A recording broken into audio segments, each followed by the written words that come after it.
पिछले एपिसोड में हमने देखा था कि मास्टर ज़ेंग और उसके साथियों पर ज़ॉम्बीज अटैक कर देते हैं, जिसके बाद मास्टर ज़ेंग और उसके साथी ओजी को प्रोटेक्ट करने के लिए उसके चारों तरफ आ जाते हैं। इसके बाद मास्टर ज़ेंग कहते हैं कि बहुत ही अजीब बात है, ये मॉन्स्टर कभी भी पीस टाइम पे यहाँ पे नहीं आते थे। मुझे डर है कि शायद ये मॉन्स्टर अब डार्क सोल में बदल चुके हैं। और फिर हम देखते हैं बाइलिंग को। बाइलिंग उन मॉन्स्टर पे हमला करना शुरू कर देता है और जो भी मॉन्स्टर उसके सामने आता है वो उसे खत्म कर देता है। जिसके बाद पिग भी अपनी वेपन को निकाल लेता है और वो भी उन ज़ॉम्बीज को मारना शुरू कर देता है। और फिर मास्टर ज़ेंग भी उन पे हमला शुरू कर देते हैं। जिसके बाद मास्टर ज़ेंग कहते हैं कि सब लोग कॉन्सेंट्रेट करो और ओजी को प्रोटेक्ट करने की कोशिश करो। इसके बाद कुछ मॉन्स्टर्स ओजी पर हमला करते हैं, मगर वहाँ पे बाइलिंग आ जाता है और उसे बचा लेता है। और फिर पिग और सैंडी दोनों ही अपने वेपन निकाल लेते हैं और उन मॉन्स्टर पे हमला कर देते हैं और जो भी मॉन्स्टर उनके करीब आता था वो उसे खत्म कर देते थे। और फिर बाइलिंग ओजी से कहता है कि तुम घबराओ मत, मैं अभी इन्हें जलाकर खाक कर देता हूँ।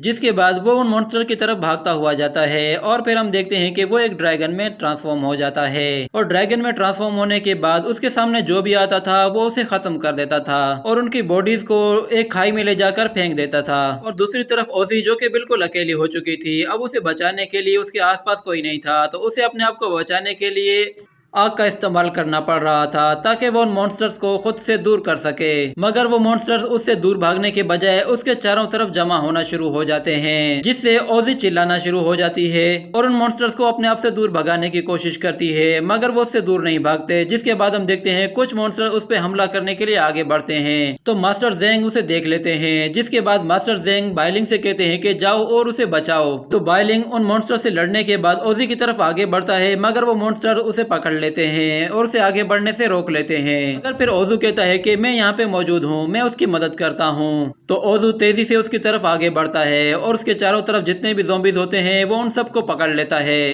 और उन ज़ॉम्बीज को अपने साथ ले जाके उन्हें एक जोरदार झटका देता है और सबको नीचे फेंक देता है। ओजू की ये पावर्स देखकर मास्टर ज़ेंग को बहुत ही अजीब सा लगता है। वो कहते हैं कि मैंने कभी सोचा भी नहीं था कि इसकी पावर इस लेवल तक बढ़ जाएगी। तो मास्टर सैंडी से कहते हैं कि जाओ और उसकी मदद करो। तो सैंडी ओजी के बिल्कुल पास आके खड़ा हो जाता है और उससे कहता है कि तुम्हें डरने की जरूरत नहीं है, मैं यहाँ पे मौजूद हूँ। जिसके बाद सैंडी अपनी स्वॉर्ड निकाल लेता है और फिर उससे एक सैंड स्टॉर्म अटैक करता है, जिससे चारों तरफ रेत फैल जाती है और वो सारे मॉन्स्टर्स उस रेत से उड़ना शुरू हो जाते हैं। सैंडी के रेत के अटैक से ओजू को मौका मिल जाता है और वो चारों तरफ देखता है कि सब लोग लड़ाई में बिजी हैं और दूसरी तरफ ओजी बिल्कुल अकेली है, तो वो उसकी तरफ तेजी से आगे बढ़ता है और उस पर अटैक करके वहां से गायब हो जाता है। जिसके बाद मास्टर ज़ेंग अपने चारों तरफ देखते हैं और वो कहते हैं कि ये मॉन्स्टर तो बहुत ज्यादा हैं, ये तो खत्म होने का नाम ही नहीं ले रहे। लगता है कि अब हमें ही ये जगह छोड़नी होगी। मगर फिर बाइलिंग वहाँ पे आता है और मास्टर से कहता है कि ओजी कहीं नजर नहीं आ रही। जिसके बाद पिग भी वहाँ पे आता है और वो कहता है कि यहाँ पे ओजू भी नहीं है। तो मास्टर कहते हैं कि मुझे यकीन नहीं आ रहा, आखिर ओजू ने ये हरकत कर ही दी। जिसके बाद वो उन लोगों से कहता है कि सब लोग यहाँ से निकलो और सब लोग उसका पीछा करो। सब लोग मास्टर के साथ उस जगह से भागना शुरू हो जाते हैं। जिसके बाद अगले सीन में हम देखते हैं ओजू को। ओजू ने ओजी को अपने कंधे पे उठाया हुआ होता है और उन लोगों से दूर ले जाकर एक जगह आकर रुक जाता है और फिर वो उसे एक जगह लिटा देता है और कहता है कि ये जगह बिल्कुल ठीक है। जिसके बाद वो अपने आप से बातें करते हुए कहता है कि मुझे यकीन नहीं आ रहा कि मैं ये सब कुछ कर रहा हूँ और इससे भी बढ़कर मैं उन सब लोगों को धोखा दे रहा हूँ जो मुझ पर इतना यकीन रखते थे।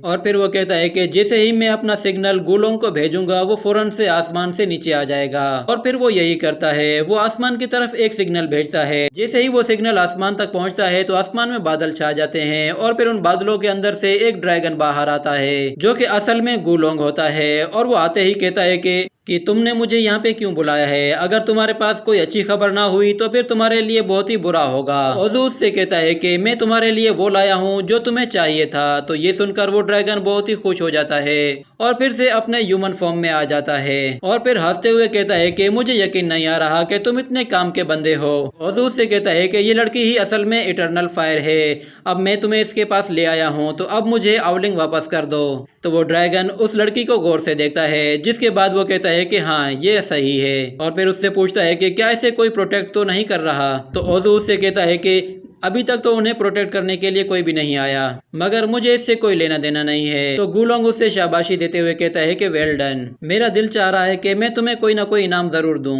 मगर फिर ओजू से कहता है कि तुमने मुझसे वादा किया था कि तुम आउलिंग को वापस छोड़ दोगे।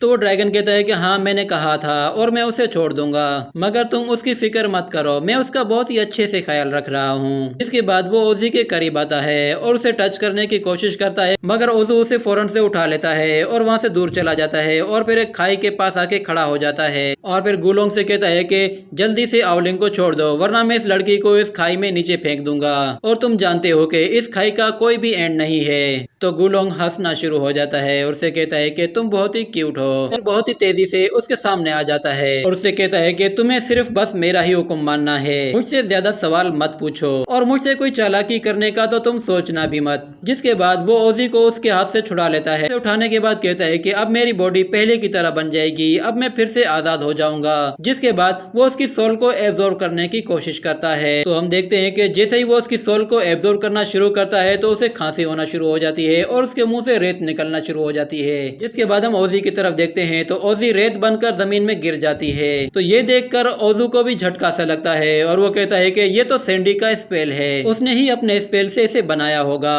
जिसके बाद वो ड्रैगन ओजू की तरफ गुस्से से देखता है तो ओजू डर के मारे उससे कहता है कि रुको, मैंने तुम्हें कोई धोखा नहीं दिया, मेरे साथ ही धोखा हुआ है, मुझे पता ही नहीं था कि ये वाकई में फेक है। तो वो ड्रैगन उस पर फायर एनर्जी से अटैक करता है जिससे वो उसे उठाकर पीछे फेंक देता है और फिर वो उससे कहता है कि कम ऑन, तुमने अपनी स्पिरिचुअलिटी की सारी टीचिंग्स को भुला दिया है। जिसके बाद वो आउलिंग की सोल उसे दोबारा दिखाता है। आउलिंग की सोल को देखकर ओजू से कहता है कि प्लीज मुझे एक और मौका दे दो, मगर हमें वहाँ पे फिर मास्टर जेंग की आवाज सुनाई देती है और मास्टर जेंग कहते हैं कि क्या यही वो ओल्ड मैन है जिसकी वजह से तुमने हमें धोखा दिया और ओजी को किडनैप किया? अगर ये बंदा तुम्हें इतना फोर्स कर रहा था तो तुम्हें हमें बता देना चाहिए था।